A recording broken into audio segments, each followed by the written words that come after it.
Good morning. नमस्कार। आदाब। आपके इस प्यार और उत्साह के लिए आपको बधाई जी, धन्यवाद। Thank you, welcome sir. और स्पेशली जो लोग रात 3:30 बजे तक रहे यहाँ हमारे साथ, उनको विशेष बधाई। और जो लोग 5:30 बजे तक रहे उनको विशेष बधाई।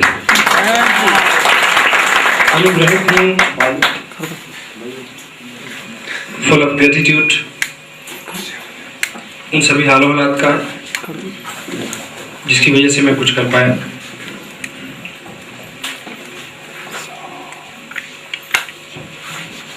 मेरी अपलाइन मिस्टर सुंदर वत्स, मुकेश कोठारी, कैलाश जी, वाकचंद जी छाबड़ा, त्रिलोक जी,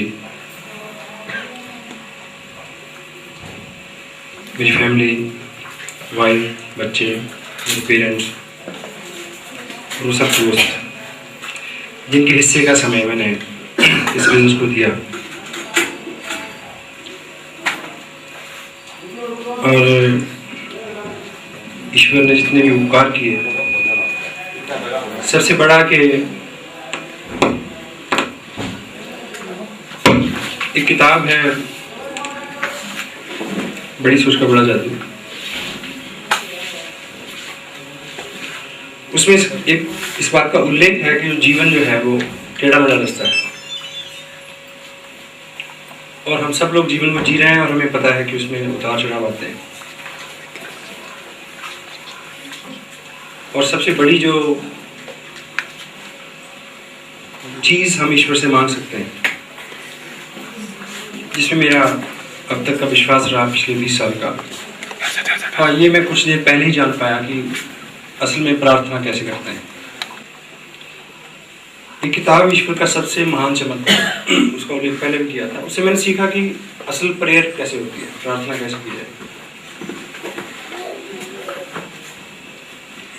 निष्कर्ष ये है कि वो प्रेयर, वो प्रार्थना कभी भी मंजूर नहीं होती जिसमें आप कुछ मांगते हैं।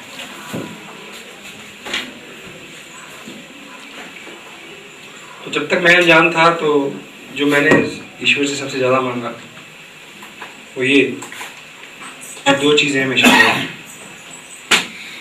उम्मीद और हौसला, और उसने भरपूर दिया।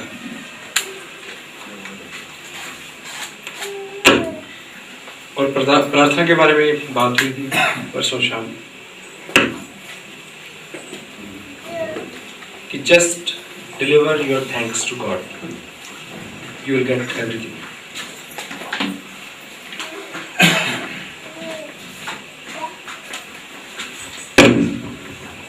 सो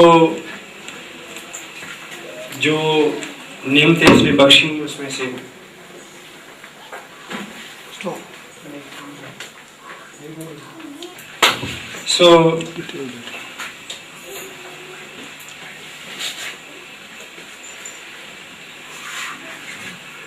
अभी 2 दिन पहले मैं पढ़ रहा था कहीं कि आपको 1 साल के लिए कुछ चाहिए तो आप फूल बोएं, आपको 10 साल के लिए कुछ चाहिए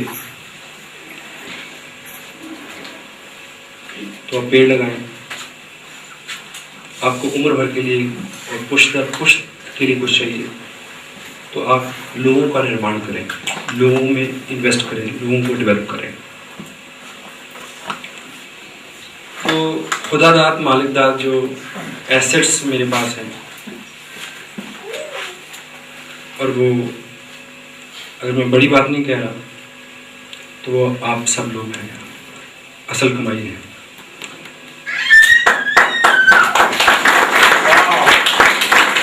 और आपसे भी इम्पोर्टेंट जो है वो है आपका भाव, आपकी फीलिंग्स।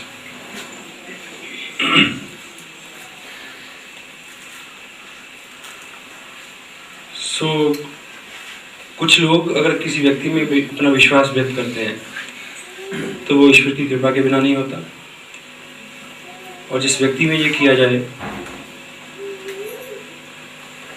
उसको ईश्वर अहंकार से बचाए।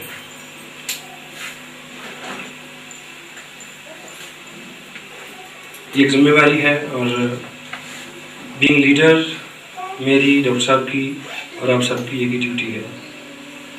Leaders creates leaders. जिस स्टेज से आज हम सब जो कर रहे हैं, ये मुकाम बहुत जल्द आपको हासिल हो, ये हमारे गोल हैं, और शुद्ध हृदय से हम ये चाहते हैं। यही सच है, और यही करके आप कोई कुछ बड़ा काम कर सकते हैं, और इस इंडस्ट्री का यही तकाजा है।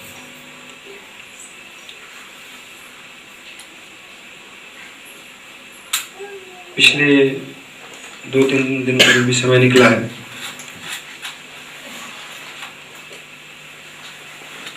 that was the best time. This is what I feel.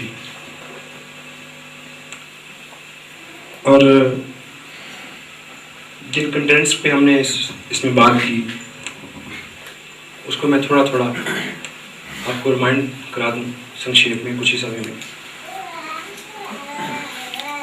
ये काम साधारण काम नहीं है, ये काम सिर्फ बिजनेस नहीं है। यहाँ लोग हैं, उनकी फीलिंग है, उनके ड्रीम्स हैं, उनकी अपेक्षाएं हैं आपसे। उन्होंने विश्वास व्यक्त किया है, आपको गुरु माना है, आपको लीडर माना है, आपको वॉलीवार्स माना है। तो ये ऐसे ही नहीं है कि आपका मानना है तो आपने कर लिया, आपका मानना है तो आपने बोला कि नहीं। अगर आप 2-4 लोगों को स्पॉन्सर कर चुके हैं,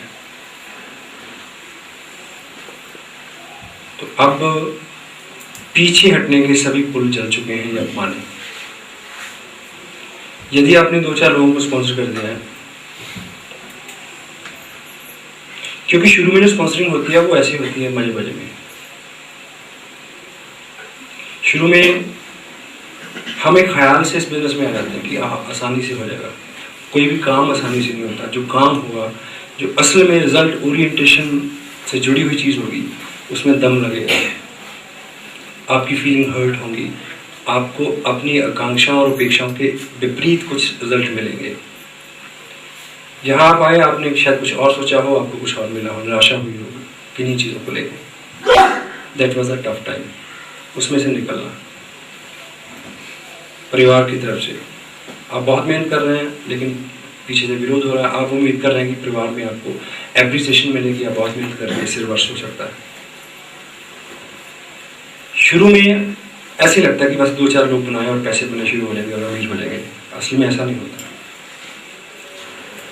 तो आपने शुरू में मजे मजे में 2-4 लोगों को स्पॉन्सर कर दिया, थोड़ा सा काम कर लिया। आप जब मुश्किलें आने लगी तो आप पीछे हटने लगे। ये वैसे ही है जैसे आपने शादी की, मजे मजे में 2-4 बच्चे पैदा हुए, अभी बड़े हो रहे हैं, कपड़े फाड़ते हैं, हम पैसे मांगते हैं, तो आप कहते हैं कि छोड़ो, मेरे से नहीं होता। अगर आप इस बिजनेस में ऐसा कर सकते हैं तो आप वहाँ भी ऐसा कर सकते हैं। अगर आपको वहाँ ऐसा नहीं करना फैमिली में, तो आपको यहाँ भी ऐसा नहीं करना। वैसा ही है ये भी, भगौड़ा ही होता है, वो यहाँ हो या वहाँ हो। Take charge. और यदि ये बड़ा काम है, ये वेंचर है, लाखों लोग आपके साथ जुड़ेंगे, ये एक महान काम है। आम काम होता तो अब से पहले हम आम काम कर रहे हैं, 5 से 10, 20, 50 हज़ार रुपये का जुगाड़। उस काम में आपको प्रसिद्धि मिल सकती, उस काम में आप एज इंडिविजुअल ग्रो नहीं करेंगे, उस काम में आपको कीर्ति नहीं मिलेगी, उस काम में लाखों लोग आपके साथ नहीं जुड़ेंगे, उस काम में आप नेशनल फिगर नहीं बन सकेंगे, क्योंकि वो आम काम है।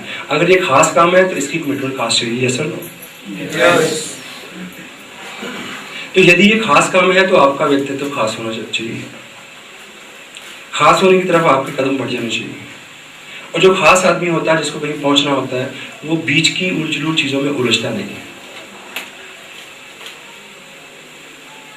आपको यहाँ पहुंचना था, आपने गाड़ी बुलाई चंडीगढ़ से, आपको यहाँ आना था। एक बैरियर पे आप रुके तो वहाँ आपसे 100 रुपया मांगा गया, तो आपको पता था कि पिछली बार तो यहाँ 10 रुपये लिए थे, तो उसकी क्लैरिफिकेशन के लिए आपने 2 घंटे वहाँ बहस नहीं की। यस, क्योंकि आपको पहुँचना था। बीच में जितनी भी मुश्किलें आई, क्योंकि आपको पहुंचना था, गोल था कि वहाँ आपको एक खास जगह पे जाना था, इसलिए आम चीज़ों को आपने दरकिनार कर दिया। तो आपके हाथ में खास मिशन है, खास बनना है, खास तरह का परियोजना और विजन है।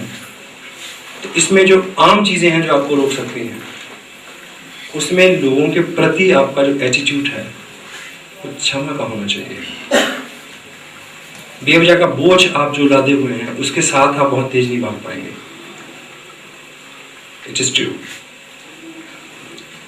मैराथन में 2 लोग भाग रहे हैं, एक आदमी बिल्कुल फ्लीट्स में है, ट्रैक सूट में है, बदन से हल्का फुल्का है, और दूसरा भारी भरकम है और 70-80 किलो का पिट्ठू पीछे लगाए हुए हैं। तो वो दोनों मैच करेंगे क्या? नहीं करेंगे। तो यदि आपको तेज भागना, कहीं पहुंचना है, तो वो पिट्ठू उतारना पड़ेगा। वो पिट्ठू है लोगों के प्रति आपकी खिफत, द्वेष, घृणा। उसने कहा, उसने सुन, बड़े बड़े परिवारों में 30-30, 40-40, 50-50 साल लोग इन्हीं बातों में बैठ देते हैं।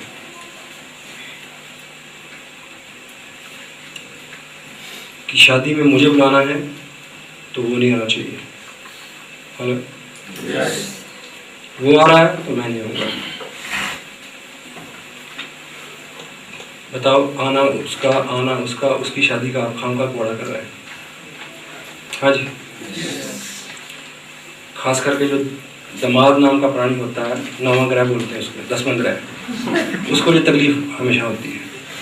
हाँ जी। आप एक अच्छे दामाद बने।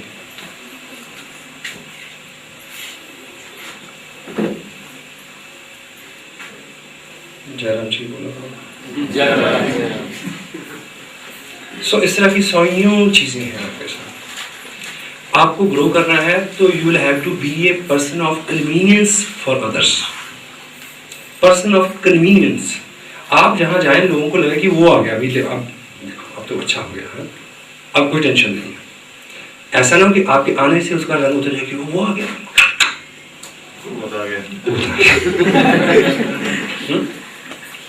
Be a person of convenience, be a person of cooperation. आप जाएं और आपके रखरखाव की, आपके खान पान की, आपके उठने बैठने की, डोंट बी सेंसिटिव। मुझे व्यक्तिगत रूप से उन लोगों के साथ व्यवहार करने में बड़ी दिक्कत आती है जहां मेरे को ये पता हो ऑलरेडी कि मेरी किस बात से इसको पता नहीं क्या महसूस हो जाए। आपके साथ भी ऐसा होता होगा नहीं? मैं फ्रैंक हूँ, मुझे कुछ भी कह ले, कुछ भी कर दे, मेरे को बुरा लगता है तो मैं बाद में सोचता हूँ कि हाँ, उसका ये मतलब नहीं हुआ कहने का। और उम्मन हमारी जो सोच रहती है वो ये रहती है कि उसने सही भी कहा हो, हम सोचते हैं कि जरूर इसका ये मतलब हुआ, उसने मेरे को मेरे जलाने के लिए कहा, मुझे सुनाने के लिए कहा। तो अपने से शुरू करें। आप ऐसे व्यक्ति बने कि आपको किसी से रंज गिरा ना हो, किसने क्या कहा फॉरगेट। क्यों स्वार्थी बने? क्यों आपके हाथ में मिशन है? क्यों आपको कामयाब होना है? क्यों आपको अपने बच्चों के सामने रोल मॉडल बनना है? क्यों आपके ऊपर अपने समाज, अपने परिवार, अपने कुल की जिम्मेवारी है? जिम्मेवारी आपकी है, पहुंचना आपको, उपलब्धियां आपको मिलनी है। आप स्वार्थी हो जाए, इसलिए उस पिट्ठू को उतार दें, उनको माफ करते हैं, छोड़ दें उनको अपने हाथ पे, कहें ईश्वर इनको माफ करना, they don't know what they are doing। ईसा ने सूली से पहले एक बात कही कि ईश्वर इन्हें माफ करना, ये नहीं जानते ये क्या कर रहे हैं। आप किसी को प्लान दिखाते हैं, आपको बिजनेस के बारे में पता, इतनी नियमतें हैं इस बिजनेस में, आप एक्साइटेड हैं, आप किसी आदमी को प्लान दिखाते हैं, वो आदमी 5,000 की नौकरी में जूझ रहा है, 1,000 प्रॉब्लम है उसके सामने, आपको पता है उसकी लिस्ट बहुत अच्छी है, आपको पता है वो बोलता बहुत अच्छा है, आप उसको प्लान दिखाते हैं, वो कहता है ले जा इसको, क्या ले आया मेरे पास। आप सोचते हैं कि ये तो गधा है, मूर्ख है। लेकिन उस वक्त आपकी जो फीलिंग होनी चाहिए वो सिर्फ ये, ईश्वर इसको माफ करना, इसको नहीं पता कि ये क्या कर रहा है।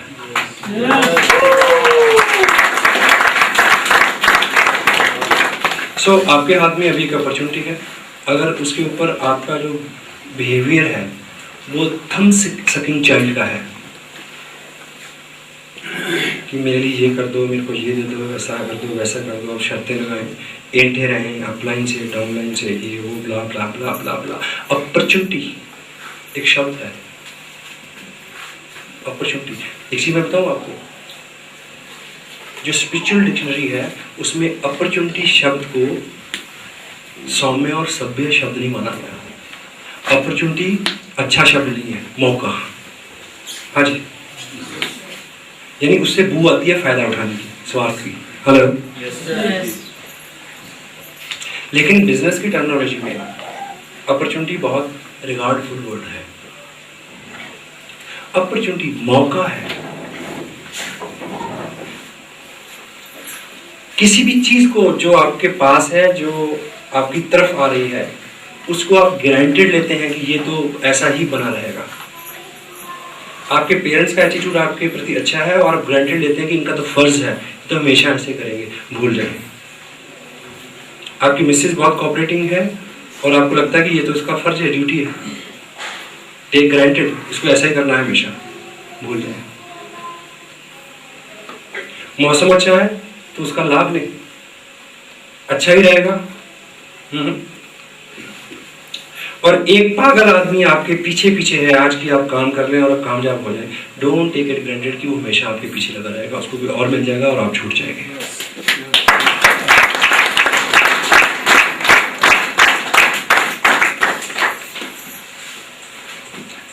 अपॉर्चुनिटी, मौका।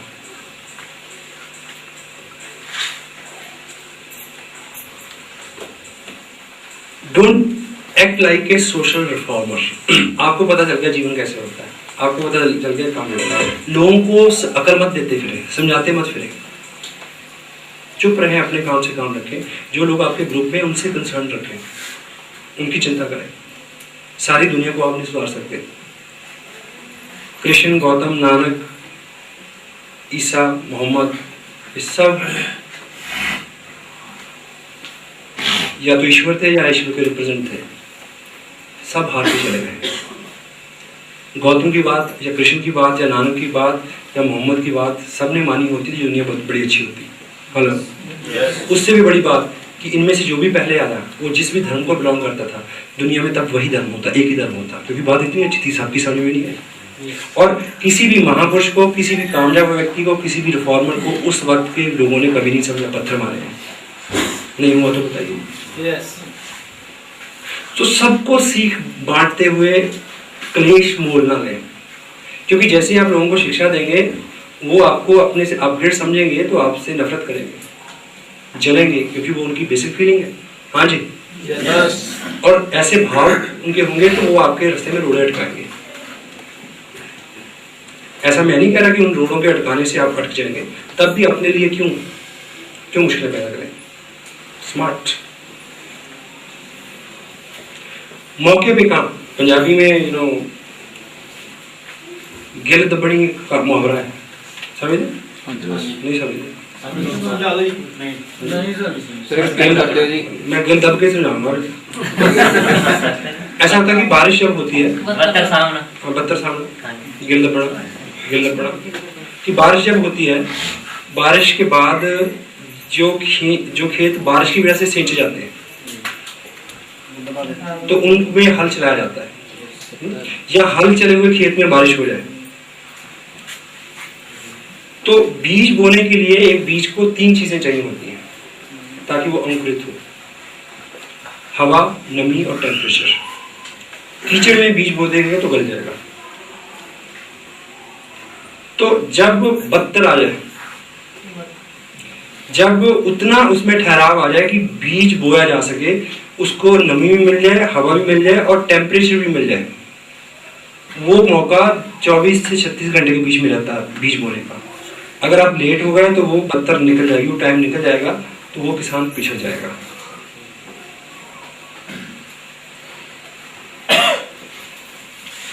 तो ये जो जितनी भी नियमतें आपके पास हैं, वो परिवार की तरफ से हैं, वो आपके स्पॉन्सर की तरफ से हैं, वो इस बिजनेस की तरफ से हैं, वो आपकी हेल्थ की तरफ से हैं, वो आपके हालात की तरफ से हैं, आपकी हेल्थ अलाउ कर रही है इस काम को करने के लिए।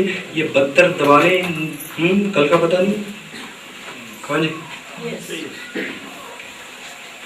यू डोंट नो कब क्लच प्लेट जल जाए और कब कारपेटर में कचरा उड़ जाए, यू डोंट नो।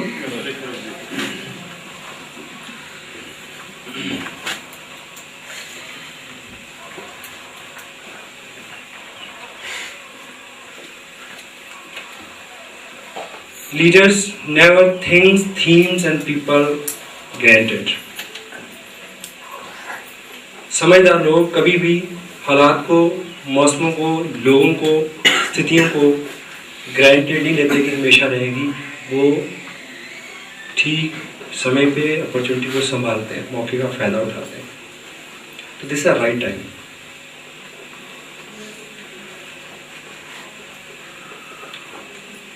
मैं कहना नहीं चाहता, आप अदरवाइज ना लें।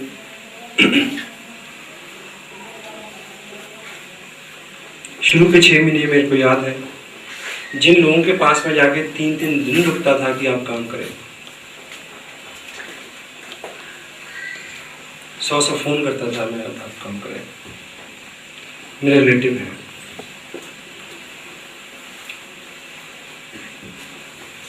आज उनके 100 फोन आते हैं और मेरे पास 1 घंटे का भी समय नहीं है। उन्होंने इस मौके को संभाला नहीं। यस।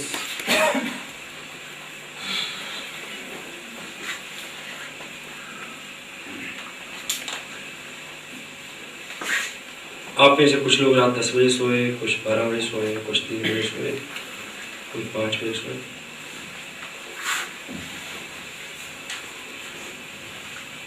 अब याद करें 15 दिन पहले जो आपने रात बिताई थी, कितना अच्छा बेड था, कितना अच्छा खाना आपने खाया था, कितना अच्छा माहौल था, कितनी सुकून की नींद थी। आज आप उसका कोई लाभ ले सकते हैं? आज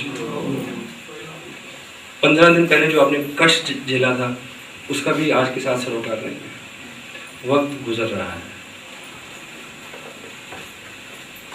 उसमें आप मैक्सिमम, ईश्वर ने जो अपना ये शरीर और मन है, ये बड़ा विचित्र है, इसकी कैपेसिटी का कोई अंतर था नहीं। 8 घंटे सोएं तब भी काम चलता है, 6 घंटे सोएं तब भी काम चलता है। मैं 8 घंटे सोता था, मैं स्वस्थ नहीं था।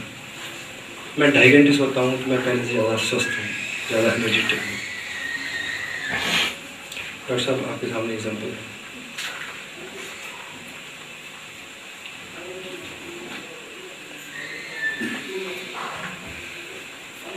इस विषय पे डिटेल में बात हो चुकी कि this industry resembled with the spiritual industry. ये जो बिजनेस है, जो आत्मीयता का, प्रेम का, शुद्धता का काम है, जो कि धार्मिक और स्पिरिचुअल चीज़ें हैं उसके साथ मैच करता है। आगे बढ़ने के लिए मैं बड़ा हैरान होता हूँ जब अखबार में ये पढ़ना पड़ता है कि 2 अखाड़ों के महंतों में तलवारें खींची, 4 मर 6 गाय। हेलो, कैसे होंगे धार्मिक वो लोग?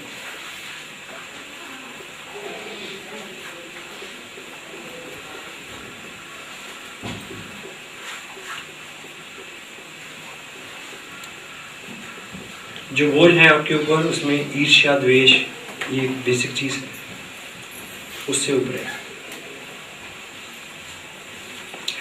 जिंदगी में एक नियम है जो कभी फेल नहीं होता, आप कभी भी वो नहीं प्राप्त कर सकते, आप कभी भी वो प्राप्त नहीं कर सकते जो आपसे पहले जिन लोगों ने प्राप्त किया है उनके प्रति आपका भाव प्रेम का नहीं होता। हाँ जी, यस। आप अमीर बनना चाहते हैं, Yes. तो जो लोग पहले से अमीर हैं उनके प्रति आपका अगर भाव आदर का नहीं है, प्रेम का नहीं है, रिस्पेक्ट का नहीं है, तो आप कभी भी अमीर नहीं बनेंगे। और हमारे यहाँ सबसे बड़ी दिक्कत क्या है? लड़ाइयाँ कहाँ होती हैं? किराएदार में और मालिकदार में, पढ़े लिखे में और अनपढ़ में, शहर वाले की गांव वाले के साथ, हेलो, सास की बहू के साथ, बाप की बेटे के साथ। यानी जो हम बनना चाहते हैं, हेलो, उससे हमारा द्वंद है, विरोध है।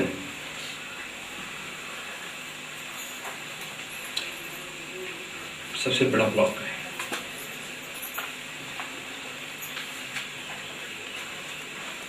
अमीर बनना है तो अमीरों की संगत चाहिए, अंदर से उनके प्रति अच्छी फीलिंग चाहिए, जो कि एक स्पिरिचुअल घटना है।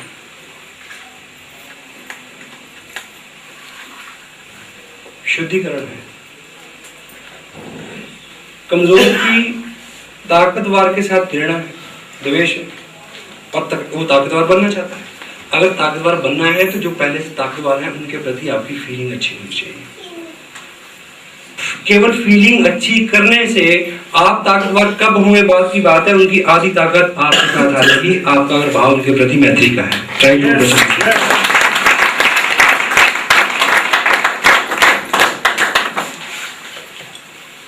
आप अमीर नहीं है लेकिन शहर के 10 अमीरों के साथ आपका बड़ी अच्छी फीलिंग है, आप उनकी इज्जत करते हैं। आधी अमीरी तो आपके पास आ गई, क्यों जी? yes. आप जो बनना चाहते हैं, जो लोग वहां बने हुए हैं, वहां पहुंचे हुए हैं, उनके प्रति जब तक आपकी फीलिंग अच्छी नहीं होती, शुद्ध नहीं होती, प्रेम का भाव नहीं होता, आदर का भाव नहीं होता, you will never succeed to achieve those goals. और इस गणित से उभरें कि आपकी वजह से किसको फायदा हो रहा है। जब तक आप रहेंगे आपकी हर एक्टिविटी का किसी न किसी को फायदा होगा। हम सब ट्रेडिशनल मार्केट में अंदर आप सब क्या हैं, वी आर ए यूनिट। आपकी फैमिली 3-4 लोग, आपका परिवार एक यूनिट है। एक कंपनी है, उसका नाम है ब्लाब्ला, उसके 200 प्रोडक्ट मार्केट में है, उसके 4-6 प्रोडक्ट आपके घर में आते हैं, आते हैं या नहीं आते? नेस्ले, डाबर, कोई भी आप नाम लें, यानी उन लोगों के लिए आप एक यूनिट है। आपका परिवार उनका नौकर है कि उनको रोज 100 रुपया कमा के देगा। यस। तो जब तक है आपसे कोई ना कोई लाभ देगा, किसी ना किसी को उसका फायदा होगा।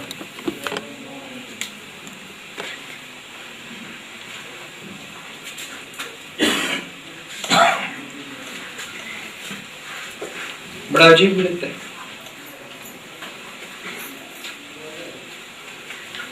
जॉन कैबरे को, कैबरे इंडस्ट्री के जो मालिक थे, उनको मरे हुए मेरा ख्याल 120 साल हो गए। उनकी 5वीं पीढ़ी के लिए आप 200 रुपए रोज जनरेट करें तो आपको कोई तकलीफ नहीं है। आप एक भाई आपके पास एक बिजनेस लेके आया है, उसको कुछ फायदा ना हो जाए, इस बात की तकलीफ है। वाह।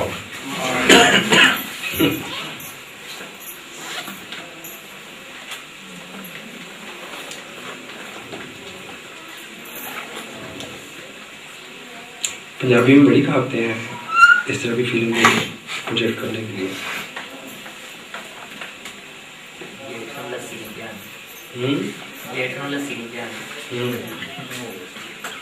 बहुत कुछ है, संसदीय असंसदीय।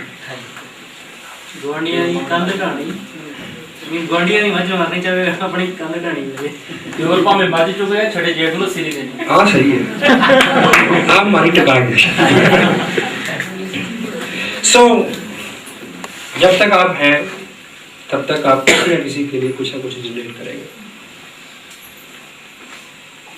आपने 12 रुपए की एक कोल्ड ड्रिंक पी, 10 रुपए किसी को चले गए, आपको कोई तकलीफ नहीं हुई। 40 रुपए के भुजिया के पैकेट के ऊपर 4 रुपए एक्स्ट्रा क्यों है, उसको बहुत बड़ा गणित है, उसमें सारी साइंस लग सकती है।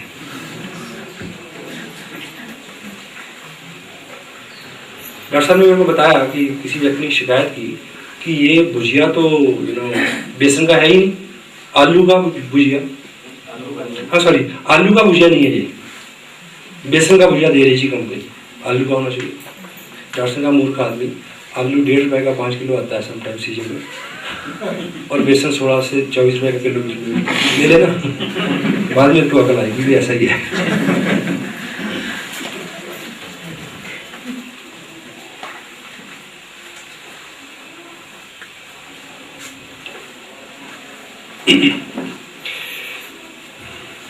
ये बिजनेस आपके इर्द गिर्द बना जाएगा जब आप इस बिजनेस के एक रियल कंपोनेंट हो जाएंगे। आपको क्वालिफाई क्या करना है कि इस बिजनेस के लायक अपने आप को बनाना है। जब आपके ऊपर ये जुनून की तरह सवार हो जाएगा, आपको संकोच नहीं होगा, आपको थकावट नहीं होगी, आपके सामने कोई दिक्कत नहीं आएगी, वो स्थिति को आप उपलब्ध हों, यानी किताब पढ़ना आपकी मजबूरी हो जाए, रुका ही ना जाए, टेप सुनना आपकी मजबूरी हो जाए, प्लान दिखाना आपकी मजबूरी हो जाए, प्रोडक्ट यूज़ करना आपकी मजबूरी हो जाए, रुका ही ना जाए, नींद ही ना आए बिना की, उस स्थिति तक पहुंचने में आपको जो काम करना है वो काम आपको एक टेप करवा सकती है जिसका नाम है कोर्स। 100% कोर को आप फॉलो करें। रात सोने से पहले सोचें कि इन 8 में से कौन सा काम आज मेरे से मिस हुआ है। Core is commitment. फ्यूचर में आपके सामने ऐसी स्थितियां आ जाएंगी कि यू विल हैव टू।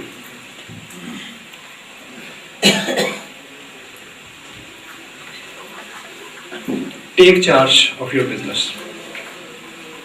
आप हैं और सिस्टम है, और किसी ने आपको ज्वाइन करा दिया,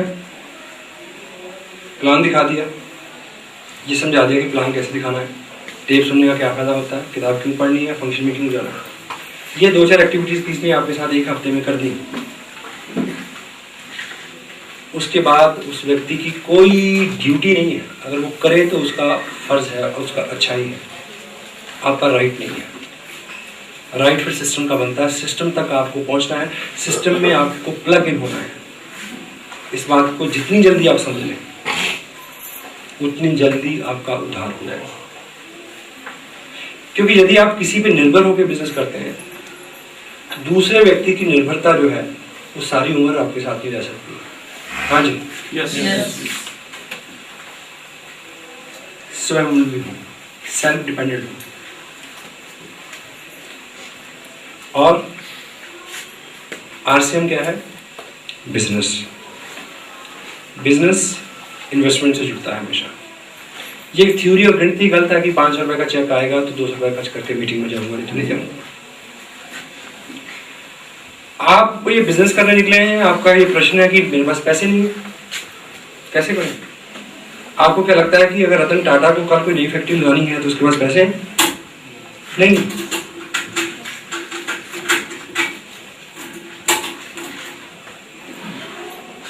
अगर आपने एक दुकान खोलनी होती जिसमें 2 लाख की इन्वेस्टमेंट होती और आपके पास सिर्फ 40,000 रुपया होता तो 1,60,000 रुपये लाने के लिए आप किसके पास जाते?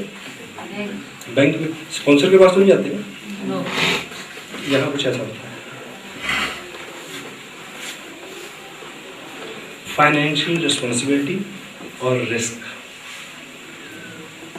रिस्क है तो लिए बिना कोई चारा नहीं। आप और आपके नीचे जो भी चीजें हैं, जो भी एक्टिविटीज हैं, उसकी जिम्मेवारी आपकी है। फाइनेंशियली रिस्पॉन्सिबल हो, charge, take charge. Think, feel and act. Thinking, feeling, action.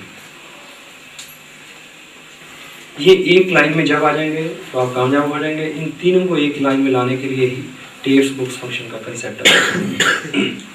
उसके माध्यम से ये अचीव करना है, इसे अचीव होने से सारे गोल अचीव हो जाएंगे। This is a shortcut.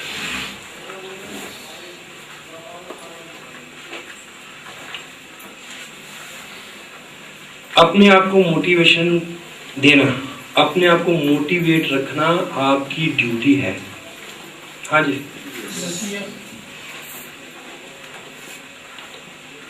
इस बिजनेस से पहले का जो शेड्यूल था, मैं अगर घर पे था तो घर के लोगों को 100 तरह की चिंता होती है कि आपने खाना समय पे खा लिया, आपने मेडिसिन ले ली टाइम पे, आपने ये परहेज किया, ऐसा किया, ऐसा किया।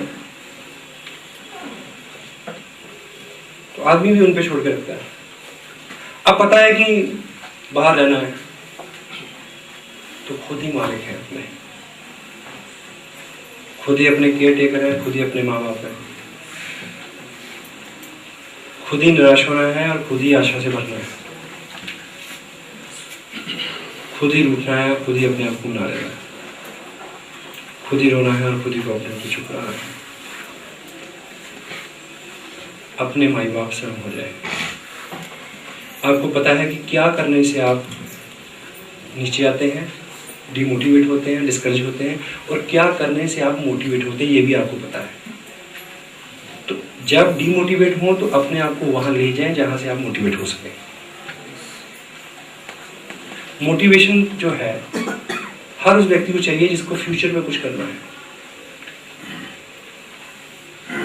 3 स्थितियां होती हैं, पॉजिटिव, नेगेटिव और रियलिस्टिक। बहुत सारे भक्त ऐसे मिलते हैं, वो कहते हैं कि हम तो रियलिस्टिक हैं, यानी यथार्थवादी हैं, वस्तु स्थितिवादी की जो अभी प्रेजेंट में है उसमें जीते हैं। और इसकी लेटेस्ट स्टडी जो बताती है कि यथावादी होना भी नेगेटिव होना है। हेलो, यस, क्यों? इसलिए आपका 2.5 साल का बच्चा है, उसकी उम्र 2.5 साल है, वो यथास्थिति है, प्रेजेंट सिचुएशन वो है। लेकिन जब आप उसको स्कूल में जमा कराते हैं तो उसकी आप 10 साल की एजुकेशन को प्लान करके उसका स्कूल चुनते हैं। हेलो, अगर यथास्थिति है, यथास्थिति तो आज का दिन है, आज की चिंता करिए ना कि आज के लिए उसका दूध का इंतजाम है, रोटी का इंतजाम है, छोड़ दीजिए। अगर आप कल की सोचते हैं तो you will have to positive, आशा आपको रखनी होगी। और यथास्थिति में एक ऐसा संप्रदाय है जो यथास्थिति की बात करता है। यथास्थितिवाद ने दुनिया के लगभग 30% कम्युनिटी को पंगु कर दिया, नकारा कर दिया, डंप कर दिया। अब उस पर काम हो रहा है। ये दुनिया की ट्रेजेडी है। जिस चीज को एक वक्त में अच्छा माना जाता है, बाद की जो स्टडीज है वो काट देती है। मोटिवेटेड रहें, म्यूजिक सुने, डांसू, किताबें पढ़ें जिससे आपको लगे कि कुछ करना है, टेप सुने, ऐसे लोगों में रहें जो अच्छी अच्छी बातें करें, फ्यूचर की सोचें। नेगेटिव लोग जो हैं, जो उनके साथ से परहेज करें।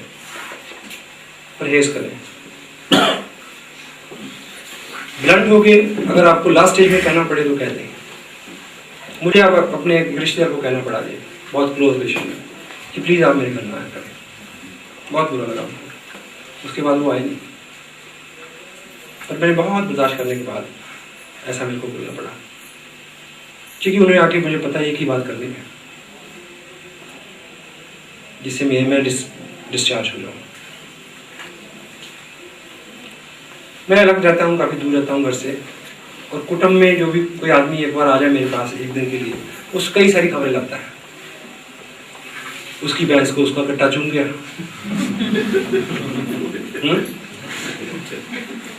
ऐसा कर दिया, वैसा हो गया। वो आया दो साल बाद, पैर ही नहीं पाया साढ़े। हाँ जी, उसके बच्चों के लिए 500 का गिफ्ट लेके आया, मेरे हाथ में 500 रुपये थमा रहा था। मेरे को 500 रुपये की जरूरत है, मैंने फिटे मुंह तेरे मुंह से मारते। ये बात। और जब वो आ जाता है, मैं घड़ी का टाइम देखता हूँ, इसमें 2 घंटे बैठना है, तो मैं ईश्वर को याद करता हूँ ये 2 घंटे फटाफट पास हो जाए, क्योंकि मुझे अगर कुछ करना है तो मैं इस कचरे को साथ में बांध के कुछ नहीं कर पाऊंगा, ये मुझे पता है। मेरे एक्शन उनकी सोच को नहीं बदल सकते कि उन्होंने किसको 500 देना, किसी को 5000 का गिफ्ट देना, बदल सकते हैं। और मेरी फैमिली, मेरा फिनांस, मेरा बिजनेस कतई तौर पे उनकी सोच बदलने वाला नहीं है। ये मोटिवेट करने और होने के लिए अच्छा है कि हम कुछ ऐसा करें, दुनिया को बन के दिखाएं, करके दिखाएं। लेकिन ये भी बहुत बड़ी फीलिंग नहीं है। Let them do this is their job. ईश्वर ने उनको अलग से जान दे दी है, क्योंकि ईश्वर ने उनसे अलग से अनुमति ली थी दुनिया में आने की। बीच में बाई चांस हम क्रॉस हो गए, इत्तेफाक हुए कि वो जीजा है, मैं साला हूँ, वो भाई है, मैं छोटा हूँ। हेलो, ये तो इत्तेफाक है। वहाँ सबका हिसाब इंडिविजुअल होगा। जब आपका हिसाब होगा तो जेठ को नहीं बुलाया जाएगा, आपका इंडिविजुअल होगा। उसने क्या किया ये नहीं पूछा जाएगा, आपने क्या किया सिर्फ ये पूछा जाएगा। भारी भरकम होने का कोई एक्स्ट्रा प्रिविलेज नहीं मिलेगा। God bless all of you, you live long life, but याद रखने की हिसाब दे के छूटना है। समटाइम मेरे साथ कोई टफ सिचुएशन है, फाइनेंस से है, इधर से है, हेल्थ से है, इमोशनल कुछ चैलेंज है, फैमिली को लेके, पेरेंट्स को लेके, तो जो लोग तकलीफ से जानते हो करते हो, बड़े महान हो तुम, इतने सारे चैलेंज में काम कर रहे हो। मैं यार ये तो खुशी की बात है, जल्दी जल्दी हिसाब निपटा रहा हूँ, क्योंकि जो चैलेंज जो कष्ट लिखे हुए हैं उसको निपटा के तो छूटना है। जितनी जल्दी हिसाब हो जाए शुक्र है मालिक, लेट इट गो। आप नहीं बदल सकते, इस कचरे से आपको बाहर आना है।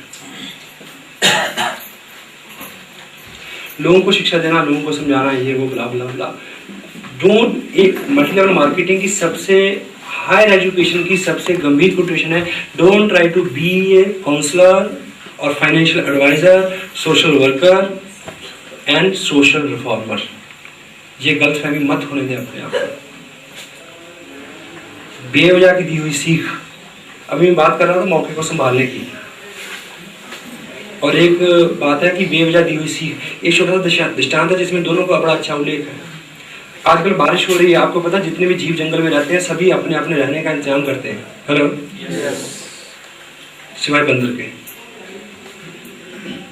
जब चिड़िया घोंसला बनाने में और खरगोश बिल खोदने में और सभी लोग अपने अपने मौके पे बारिश से पहले अपने अपने इंतजाम में लगे होते हैं, तो बंदर फुदकता फिरता है इस पेड़ से उस पेड़ पे, उस पेड़ पे उस पेड़ पे, उस पे पत्थर मार, उस पे कंकर, फिर ऐसे वो हरकतें करता है।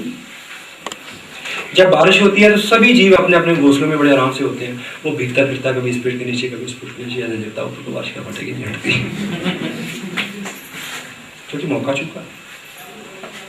तो इस कहानी का जो अगला हिस्सा है, बंदर बारिश में भीगता कूदता फिर रहा था, ऊपर चिड़िया बिल्कुल अपने बच्चों के साथ मस्त थी, बारिश का मजा लेती थी। बंदर नीचे था, बुरा हाल भीग रहा, वो तो ऊपर से बोलती है, सोशल रिफॉर्मर बनती है वो, बिना मांगी दी हुई सीख। कहते भैया अगर तुम भी मौके आने पे अपना घर बनाओ, जिम्मेवार हो जाओ, सियाने हो जाओ, इतनी उम्र हो गई, दाढ़ी की सफेद आ गई, तो तुम भी ऐसे मौसम में आराम से रहो। उसके ऊपर देखा, उसको बड़ा गुस्सा आया, वो ऊपर चढ़ा, उसने सब घोंसला घोंसला उड़ा के फेंक दिया।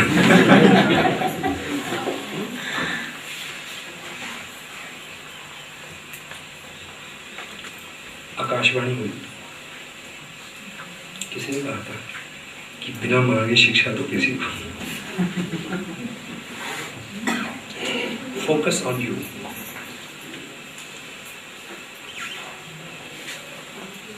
आपको ये सर्कल है पॉजिटिविटी का, नेगेटिविटी का। अब पॉजिटिव है, घूम पे नेगेटिविटी आएगी,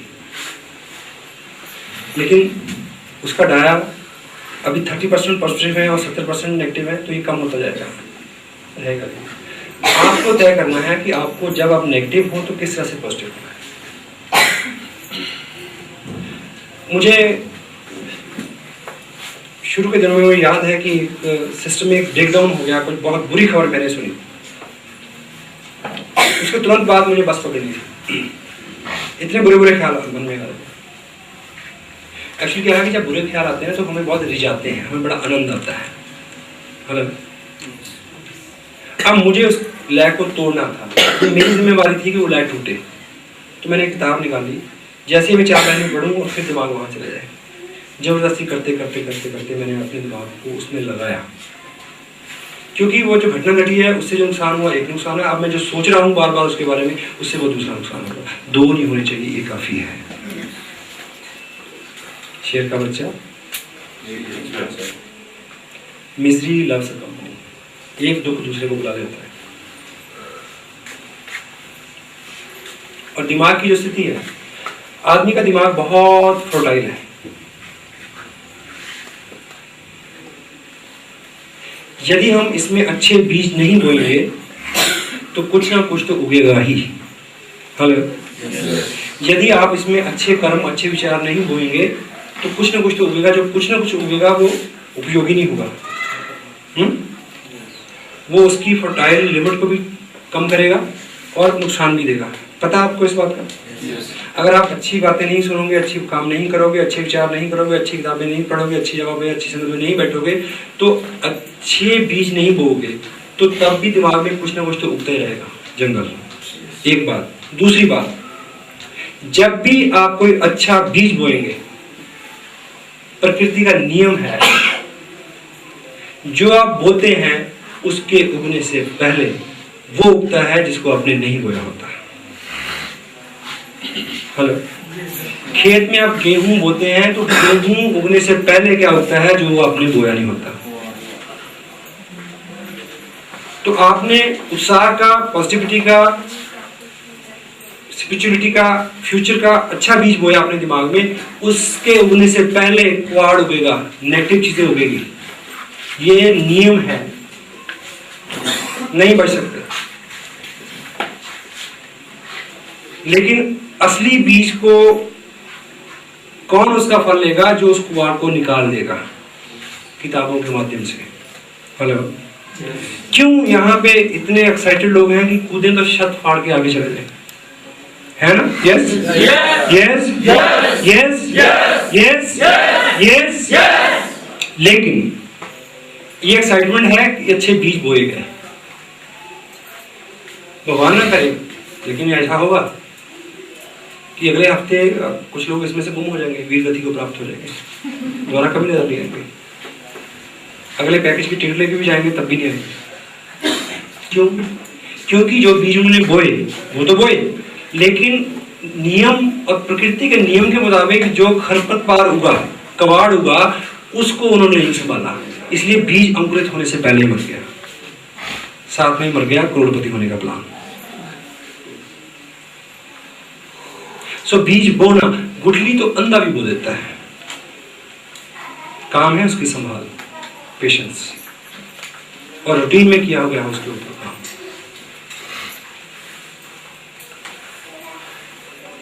मेरे फादर, उनका पूरा जीवन बहुत मेहनत का रहा। एग्रीकल्चर लैंड जो हमारे पास है, उसमें एरिया में जो भी फसल होती थी उससे 15-20% फसल हमेशा ज़्यादा होती रही, उन्हीं बीजों के साथ और उन्हीं खाद के साथ और उन्हीं उसी पानी के साथ जो लोग देते हैं। सिर्फ उसमें जो उसकी केयर टेक है, उसमें खरपतवार निकालना, समय पे उसको इन चीजें फीड करना। जिन बच्चों की हेल्थ अच्छी है, इट डजंट मैटर कि उनको बहुत अच्छी डाइट मिल रही है। एक कविता मैंने लिखी, उसमें मैंने 2 लाइनें लिखी थी। दूध की नदियां घी के धारे शर्मिंदा तो होते होंगे, दूध की नदियां घी के धारे शर्मिंदा तो होते होंगे, जब कोई बच्चा फुटपाथों पे पानी से पल जाता है।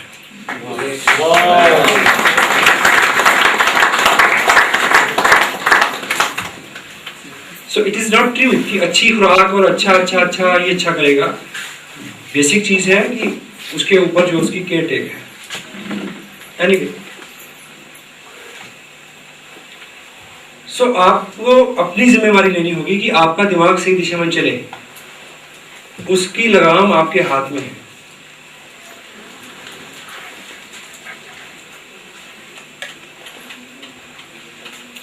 एक प्रैक्टिस मैंने आपको बताई कि आप 100 चीजें लिखें, छोटी छोटी 100 जरूरतें अपनी लिखें जाके, कि आपके कमरे में बल्ब है, ट्यूबलाइट होनी चाहिए। 5 साल से आप सोच रहे हैं नहीं लगी, इसका अगर लगनी होती तो लग चुकी होती ना। अब तक नहीं लगी तो जमीन की कोई दिक्कत है? आपके पास एक ट्विन वन है, आप चाहते हैं कि बड़ा सोनी का सिस्टम हो 5 साल का। 5,000 रुपये बड़ी चीज़ नहीं, लेकिन पिछले 10 साल की स्कूटर है, मोटरसाइकिल जाते हैं। हाँ जी, छोटी छोटी चीज़ें। आपके पास सूटकेस है, आप चाहते हैं कि अच्छे वाला हो, लेकिन 4 साल से उसी से काम चला रहे हैं। आपके पास पेन है ऑर्डर, आप चाहते हैं कि पार्कर का गोल्डन कलर का 400 रुपये का, नहीं हुआ। इन 100 चीज़ों को लिखें और सुबह उठ के उनको पढ़ें, थोड़ा सा इस्तेमाल के साथ सोचें, उसके बारे में महसूस करें। 40 दिन पूरे होते होते 60% तक वो सारी चीजें आपके पास आ चुकी होंगी। श्योर, ये विचार अच्छा है, सिद्धांत अच्छा है, पर कितने लोग करेंगे? I don't know.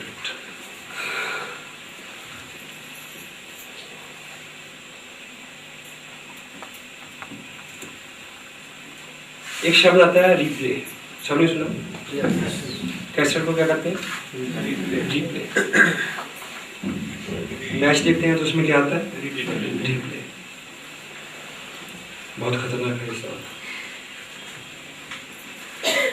इसके दोनों यूज है। इसका जो अच्छे वाला यूज है उसको हम कम करते हैं, यानी जो हमारे विगत जीवन में अच्छी घटनाएं घटी हैं उसका हम रिप्ले नहीं चलाते। हेलो, बहुत कम चलाते हैं। जो बुरी हुई है उसका रिप्ले हम अपनी आंखों के आगे बार बार चलाते रहते हैं। हम उन घटनाओं को बार बार घटित होते देखते हैं अपनी आंखों में। हेलो, फिल्म चलाते हैं बार बार। और वो जितनी ज़्यादा बार चलती है उतनी ज़्यादा बार फ्यूचर में बुरी घटनाएं होने की संभावना बढ़ जाती है। ये साइंस बोलती है ऐसा। तो अच्छे वाले रिप्ले चलाएं हमें पॉजिटिव रखने के लिए, ज़िंदगी में कुछ बड़ा करने के लिए। जो विगत में अच्छी घटनाएं घटी हैं उनका रिप्ले चलाएं सोने से पहले। और रिप्ले शब्द आपने सबने सुना, वाक्य पढ़ा, हेलो। और एक शब्द इस बार आप यहाँ से ले जाएं जो बहुत ताकतवर है, वो है प्रीप्ले। अगर रिप्ले आप चला सकते हैं, अगर आप रिप्ले चला सकते हैं तो आप प्रीप्ले क्यों नहीं चला सकते? हेलो। प्रीप्ले, जो चीजें आप चाहते हैं कि आपके जीवन में घटित हों उसका प्रीप्ले चलाएं बार बार।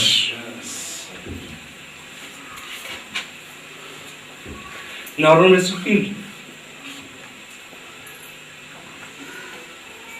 ये कुछ स्पिरिचुअल लीडर्स हैं, उनकी 40-45 साल की स्टडी है।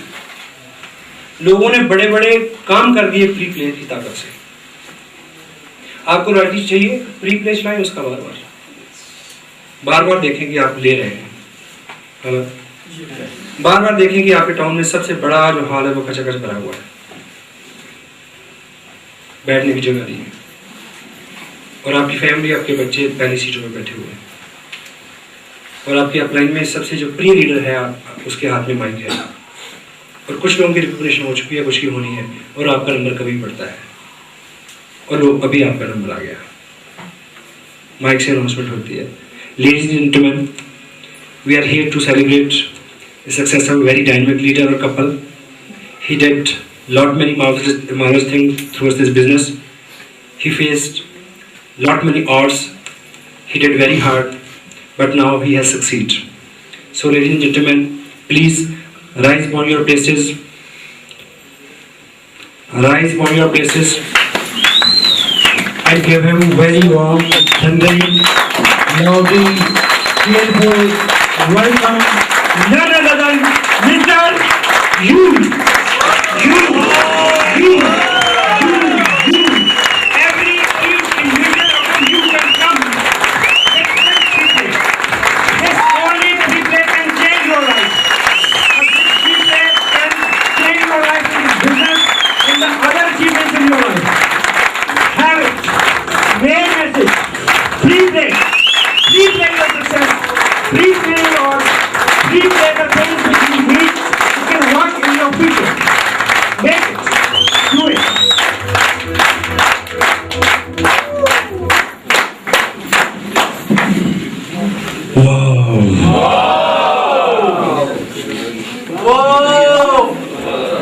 एक महिला ने अपनी स्टोरी में लिखा द पावर ऑफ प्रीप्ले में कि उसके पास एक पुश्तैनी घर था जिसकी कई करोड़ रुपए की वर्थ थी।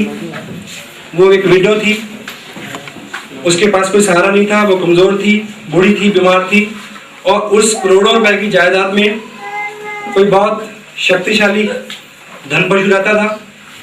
उसने उसके ऊपर कब्जा कर लिया था। पिछले 30 साल से उसका किराया नहीं दिया था।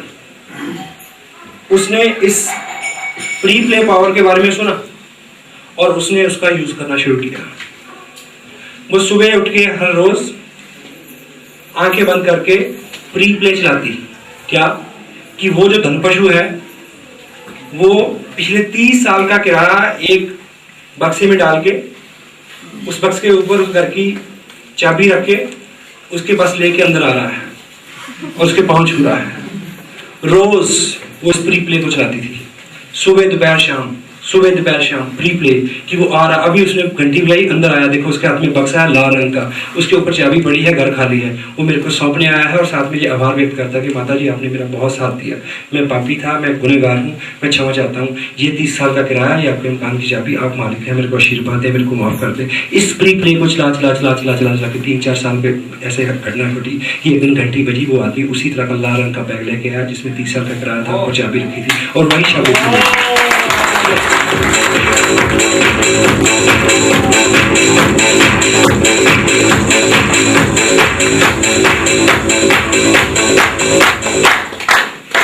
किसी के पास बच्चा नहीं था तो उसने उस बच्चे को खेलते हुए देखा हर वक्त अपनी गोद में।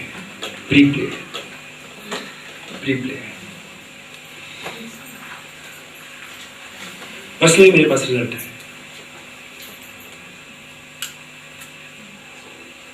हाँ, थोड़ा सा मैं माफ़ी ये चाहता हूँ कि जितनी बातें मैं यहाँ से करता हूँ आप मेरे को इतना अच्छा कभी ना समझे प्लीज़। थोड़ा सा ज़्यादा समझिए।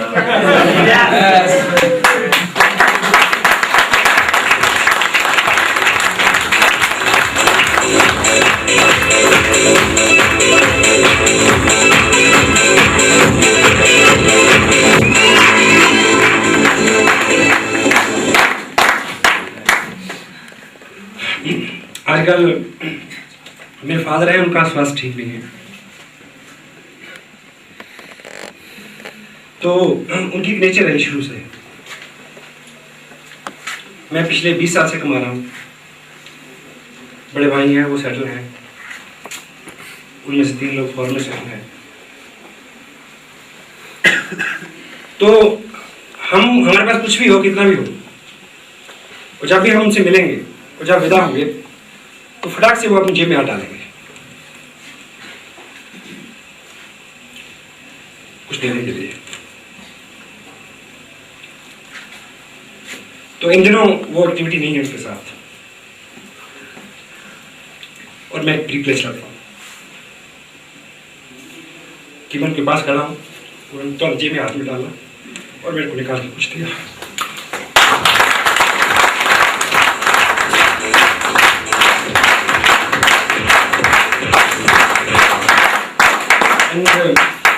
डॉक्टर्स का कुछ और मानना है, घर के जो इधर के लोग हैं वो कुछ और कहते हैं, मैं कुछ और सोचता हूँ। और मेरा विश्वास है कि मैं जीतूंगा, और मेरा विश्वास है कि मैं जीतूंगा।